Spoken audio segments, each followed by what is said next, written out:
All right. Saw 2 movies today, so we gotta have to roll through them both pretty quickly, so we don't make this a 45 fucking minute video. Yeah. We saw Paddington 2 and Proud Mary. Paddington 2 was the first one we saw. Yeah, I didn't care for it. I didn't like the first, 25 minutes. I got really bored. I mean, but it's not... Well, I can't say I didn't like it. I was just disinterested. Yeah. But, I mean, as you see... I didn't hate it by any means. It was so bland. Like, there really wasn't anything going on the whole movie that was interesting. It definitely didn't have the charm of the first one. The first one, the opening 5 minutes of the first one, I was almost pissing myself laughing. That was so fucking funny. But, this one, it took a while to get going for me, but I have to say this, if you want a movie to take your kids to that's completely harmless, that you won't be completely bored through and it's okay, you're like, yeah, I'm going to take my kid to a movie, this would be it, because the little kids in this theater fucking loved it. Oh yeah, they were all about it, except for that one kid that kept crying. I give that woman credit. For 10 seconds, she tried to calm that kid down and took it right out. Yeah, she was like, well, your movie time's over. And you know what, in a movie like Paddington, of course people are going to bring kids, babies here. Now, if we'd have been watching Proud Mary and somebody's kid started crying, I'd be like, been pissed. First off, why'd you bring a fucking baby into this movie? Yeah, it didn't bother me in Paddington. That was okay, but... Paddington... I was about ready to cry, too. So I felt for that kid. Like, this shit's fucking just lame.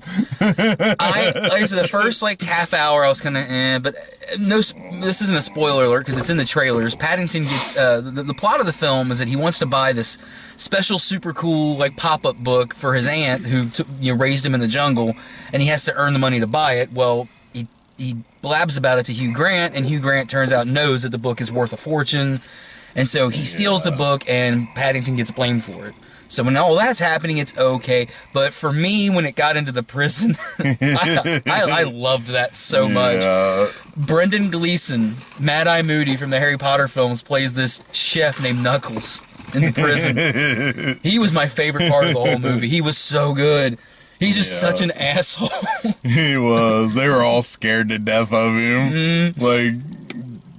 Paddington's just like, oh, just be nice to him. That's this whole thing. But then he was, and then 20 minutes after Paddington gets in the prison, everybody's wearing pink outfits. They're all baking cakes and shit, singing to each other. The warden reads him a fucking bedtime story over the loudspeakers when they go to bed. It was ridiculous. I understand how you probably didn't like that, but that's my kind of stupid. I enjoyed the prison, and so the second half of the movie for me saved it for me. I ended up enjoying it. I did not like it nearly as much as the first one. It was just too bland. There wasn't any good jokes. There was one time that I laughed. That was it, just once. What's up? I don't even remember now. It was something that made me laugh. The thing that made me laugh the hardest is that Hugh Grant's completely insane in this movie, and he has mannequins stood up that he talks to and the characters that they're supposed to be. Yeah. It's like he's having a conversation in his own head, but out loud. And then that whole part at the end, that, fake out that... It's trying to get you all dramatically teary-eyed and stuff. It doesn't work. It didn't work for me. I'm like, I know what's going to happen. It's not even funny. It's not even sad. It's just meh. I didn't find that a lot of critics have said the ending is so emotional, and it was sappy emotional. I didn't have a problem with it, but I didn't think it was nearly as emotionally deep as other people did. You have to be a whiny little bitch to fucking think that was emotional. You'd be on your period or something to fucking cry at that. It's not emotional at all. No. I could tell they were trying to make it emotional, but it was no. You know what's going to happen. It's not sad. Oh, no. Now, I don't want to give it away. I don't want to tell them exactly what happens, but yeah, it's not sad to me. Well, it didn't get me emotional like it did other critics that I've seen of the movie, but like the one scene, like Hugh Grant's going crazy and he turns on. It turns out he was this big, huge, famous actor that became so hard to work with, nobody would work with him anymore. So he's stuck doing dog food commercials. And it shows one of the commercials he did, and it's Hugh Grant dressed in a dog costume, but giving like a Shakespearean, like, Sir Laurence Olivier style performance, but dressed as a dog. Yeah. I don't know why, but that did it for me. I couldn't help it. I was laughing. Like, just seeing him in the dog outfit that's like this stupid look. And he's, the stupidest looking dog outfit. and he's just so serious, talking about this dog food and how wonderful it is. And I'm like, okay, that got me. I like that quite a bit. I think they should have overdid it even more with him. I agree. I think that they could have taken it a step further with Hugh Grant. It would have been. It would have made the movie a lot better if they'd have just went ridiculously overboard with him. I agree with that. So, I guess to recommend the film, because we'll wrap that up and talk about Proud Mary. Adults might not like it, kids will love it, and it's harmless. That's the best thing. There's some of these kids' movies, like that Peter Rabbit movie, that's insulting. Yeah. Because it's just so dumb. This isn't that kind of dumb. This is the kind of dumb that a 4 and 5 or 6-year-old boy or girl would love. Not any out of control violence or language or any innuendo. Yeah, it's completely harmless. I mean, the most graphic thing is Paddington uses his butt to wipe off windows, and that got old. But if you're sheltering your kids from the world, take them to go see Paddington. If you have like a couple of young and you have nothing else to do in the morning, it's like, oh, we have like 5 kids here. You want to go to see a cheap movie? I actually absolutely recommend it for that. I think little kids would really dig this. The ones in the theater were clapping and shit. They really liked it. They did enjoy it. And we'll talk about one trailer that we got before that movie. I'm a huge fan. I don't give a fuck what people say. There's so many people that watch these videos that I know for a fact that watch these that have that whole things have to be like they were when I grew up and you can't change things, and that they hate the Teen Titans Go show. I love Teen Titans Best show on television right now. I mean, my wife and I mean, that's like one of our favorite shows. I mean, we do the whole when I look at you, I see the story. We sing that song in the house just for fun because my kids like it. Yeah. So there's going to be a Teen Titans Go fucking movie. Teen Titans Go to the movies. That's what it's called. Like, not even joking. That theater is going to be filled with 2 kinds of people: kids and guys that look like me that just stink of weed. Mm-hmm. People, I'll be doing this review like, I didn't even smoke, just a contact high in there, man. Jesus. That looked amazing. I can't wait to see that. That's going to be great. And it didn't look like it was just going to be a funny. It actually looks like it's going to be a cool, good movie. Yeah. So. And like they said, if Aquaman can get a movie, anybody can. They take advantage of the fact that everybody knows that Wonder Woman is like the Warner Brothers' hot thing with DC, and they all, except for Robin, are dressed like Wonder Woman, even Cyborg. That was awesome. We love Wonder Woman. He's like, ah! They all pulled out their swords. Wonder Woman! That was funny as hell. Yeah, that was the best trailer out of both movies. The other ones for the first movie sucked. There was one that looked Peter like Rabbit. And that volleyball fucking movie. Yeah, the volleyball movie. The best part about that trailer is the girl rode off on her scooter and died. You know, that's a movie that the subject matter could be done. If a different filmmaker had done that and not over-dramatized the trailer, it's still not a movie I would see, but it's a movie I wouldn't care about. But that movie was fucking terrible. That's just one of those sports story movies. They make them every couple of years. The inspirational movie. Yeah, this is inspire you to kill do yourself. Stuff. Yeah, not to die on your scooter. It reminds me what a failure of a human being I am. I never did anything with my life, and these girls played volleyball and got a movie made. Well, they're back-to-back state champs, and they did it without the girl that died on the scooter. All right, so yeah. Now we're going to talk about Proud Mary. Fuck what every critic says about this movie. I fucking loved it. It was awesome. Yeah. The critics are right. This isn't the movie that the trailer really presented it to be, but I still thought it was an excellent movie.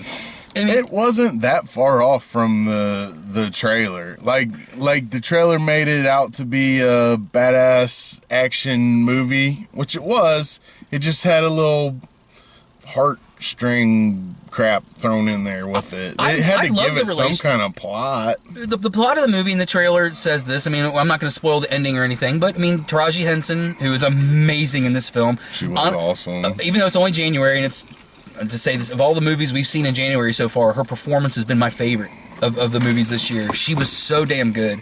And she's a hit woman, and she does a hit on this guy and then finds out he has a kid.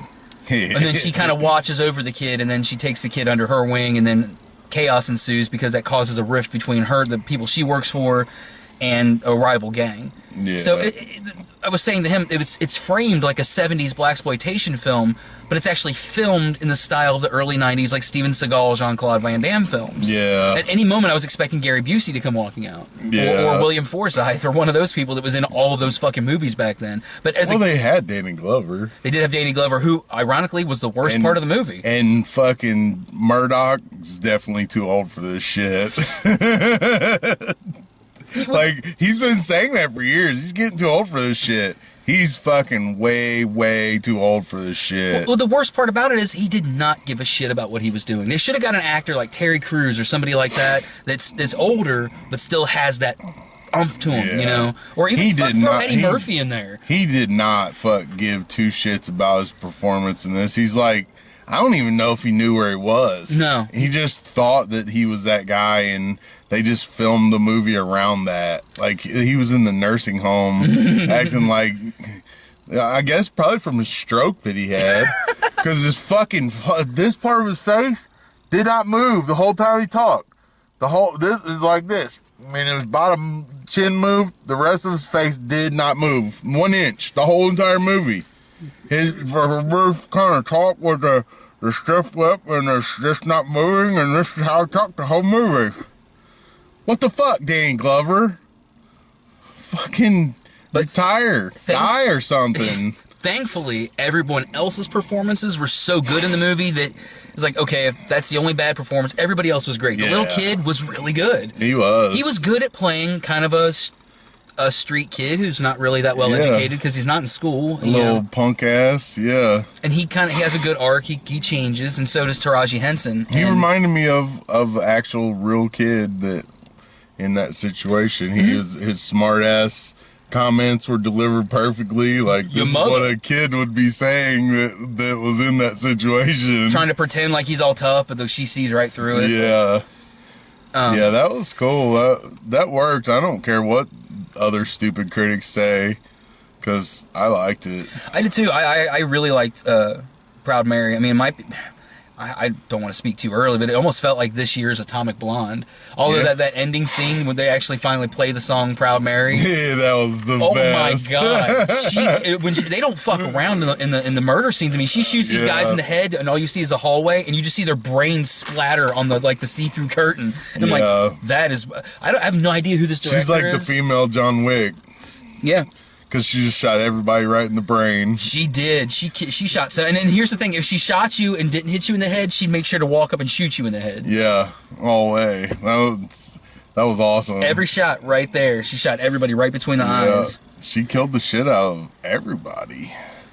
A whole entire city of Los Angeles or wherever. They mentioned Dorchester, so I'm guessing they're in Boston. I guess that's where this took place. I don't know. I don't know either. I know there's multiple states with a city called Dorchester in them, but I mean, yeah, I don't know where this took place. I mean, it kind of alluded to New York. It kind of alluded to, it could even be Philadelphia. You know, the way that it was filmed. I mean, I'll have to look it up. It might be. It was somewhere close to the water. There's water around. So, I mean, Paddington, yeah, sure, but Proud Mary, go see Proud Mary. Yeah. Here's the sad thing, and I hate to sound like Mr. culturally oversensitive. We were the only white people in that theater. Absolutely. That's fucked up, man. I mean, just and it's not like, oh, this is like all black theater. No, white people should see this fucking movie. It's not like I hate when only a certain race gets attracted to a certain movie, because a good movie's a good movie regardless. Yeah. And this is a good fucking movie. It didn't matter if they were black or white. The whole plot of this movie, it didn't matter what color you were. Yeah, race was awesome. like not even an issue in this movie. I mean, I brought it up in a previous review that I was really happy to see a black woman in this kind of role, because we've seen black men, and white women all play this kind of character, but we've never really seen a strong black lead female play this kind of character, and she knocked it out of the fucking park. She was amazing. Did. She kicked ass in it. What's great about that is it now opens the door. We'll see more of those now, and I like that. I like things to be different. You know, I'm not an Angelina Jolie fan, but the movie Salt, she's really fucking good in that. Yeah. So I like she was. badass women in movies, like Atomic Blonde with Charlize Theron. Yeah. So I can't recommend Proud Mary enough. I've totally enjoyed awesome. Yeah, most definitely. You gotta go see that. I mean, is it a cinematic? It will win any Oscars? No, but it was fun. And it's only like 88 minutes. Yeah. It didn't feel long at all. It went by very quickly. Because even the times when it slowed down and they were just having conversations, the conversations were interesting. And even if they didn't say anything, they were still saying something. It was saying something about their character. Yeah. So the director I was not familiar with at all. I'm going to look him up because I want to see more about this guy. He really shot this film well. Yeah, it was done well.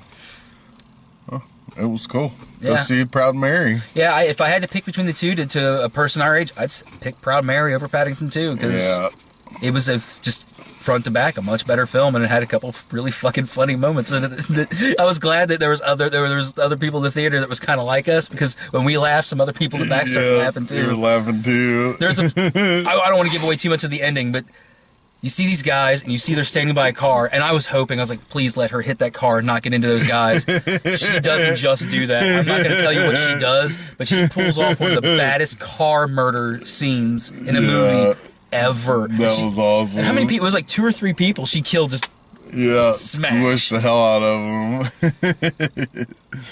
Well, that was cool. Mm-hmm. She did have some good murders. I want to see more Taraji Henson in action films. Yeah, screw that drama bullshit. Do action. Yeah, don't. I didn't care much for her. Like, in her fucking Empire show, I can't stand it. She's too drama. I don't like that. Yeah, but the whole cast does that, so that's not her. That's a director. Yeah. Well, I mean, yeah. The show itself is too. I don't like shows like that in general. I don't like the over drama shows. Like, honestly, I was never a big fan of The Sopranos. Yeah, she seemed like that kind of cast character though, and a lot of stuff she did. She's always drama. Watch Hidden Figures. Hidden Figures is a fantastic movie. Yeah, I haven't seen that one. I'll let you borrow it sometime. Hidden Figures is really good. All 3 of the female leads in that are amazing, and Kevin Costner kicks ass in that movie too. Yeah. So real quick before we go, because I don't want this to run on for fucking 45 minutes, because we're talking about 2 movies. Anybody that saw me on Facebook or follows me on Facebook already saw this, but my friend Nikki made this for me. It's a guitar pick she dipped in metal and then carved the last line of All Apologies. I jokingly said to her, you know what would be cool? Because she makes bracelets like this. One that says, all in all is all we are. And then she sent me this in the mail. So thank you, Nikki. She's an absolute sweetheart and a very, very good friend of mine. So that's awesome. Yeah, so she's awesome for that. I don't deserve it. I just wanted to bring that into a video. So there you go. All right, well, next week, depending, we'll either be back with Den of Thieves or Maze Runner: The Death Cure. Until we can see Red Sparrow. Oh, I kind of want to see Red Sparrow. Yeah, I know. Jennifer Lawrence naked fighting people in a shower. Naked fighting people. It's going to be spectacular. Naked fighting Jennifer Lawrence, and we're going to end on that. See you next week. See ya.